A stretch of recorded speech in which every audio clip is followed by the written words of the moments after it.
यासीन, कसम है कुरान की जो हिकमत से भरा हुआ है।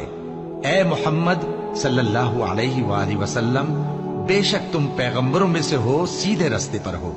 ये कुरान गालिब व मेहरबान का नाजिल किया हुआ है ताकि तुम उन लोगों को जिनके बाप दादा को खबरदार नहीं किया गया था खबरदार कर दो कि वो गफलत में पड़े हुए हैं। उनमें से अक्सर पर अल्लाह की बात पूरी हो चुकी है, सो वो ईमान नहीं लाएंगे।